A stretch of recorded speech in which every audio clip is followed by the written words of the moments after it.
नमस्ते, प्रणाम करती हूँ मैं सुमित्रा यादव। अपने यूट्यूब चैनल पे एक प्यारा सा गारी गीत लेकर आई हूँ। मेरे चैनल का नाम है सुमित्रा सोहर 001। फेसबुक पेज का नाम है सुमित्रा यादव यूपी 44। तो इसको फुल वॉच करके सुनना और लास्ट तक बने रहना।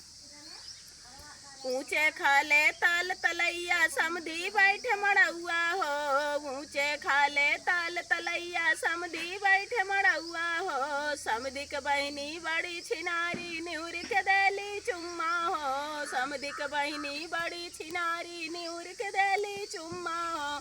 ऊंचे खाले ताल तलैया दुल्हा बैठे मड़ौआ हो, ऊंचे खाले ताल तलैया दुल्हा बैठे मड़ौआ हो। दुल्हा के बहनी बड़ी छिनारी न्यूर के देली चुम्मा हो, दुल्हा के बहनी बड़ी छिनारी न्यूर के देली चुम्मा हो। ऊंचे खाले ताल तलैया अगुआ बैठे मड़ौआ हो, ऊंचे खाले ताल तलैया अगुआ बैठे मड़ौआ हो। अगुआ के बहनी बड़ी छिनारी न्यूर के देली चुम्मा हो, अगुआ के बहनी बड़ी छिनारी न्यूर के देली चुम्मा हो। ऊंचे खाले ताल तलैया तिल कहरू बैठे मड़ौआ हो, ऊंचे खाले ताल तलैया तिल कहरू बैठे मड़ौआ हो। तिल कहरू के बहनी बहुत छिनारी न्यूर के देली चुम्मा हो, तिल कहरू के बहनी बड़ी छिनारी न्यूर के देली चुम्मा हो।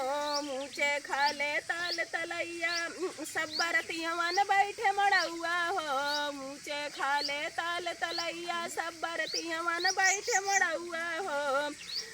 सब बरतियवन के बहनी बड़ी छिनारी न्यूर के देली चुम्मा हो, सब बरतियवन की बहनी बड़ी छिनारी न्यूर के देली चुम्मा हो। ऊंचे खाले ताल तलैया ऊंचे खाले ताल तलैया भसरू बैठे मड़ौआ हो, भसरू के बहनी बड़ी छिनारी न्यूर के देली चुम्मा हो, भसरू के बहनी बड़ी छिनारी न्यूर के देली चुम्मा हो।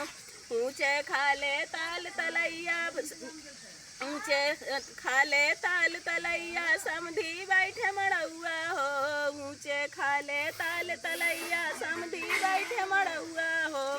तो दोस्तों, गारी गीत कैसा लगा कमेंट में ज़रूर बताना और सब्सक्राइब करना, एक बार लाइक करना बार बार। मैं आपकी सुमित्रा, जय माता।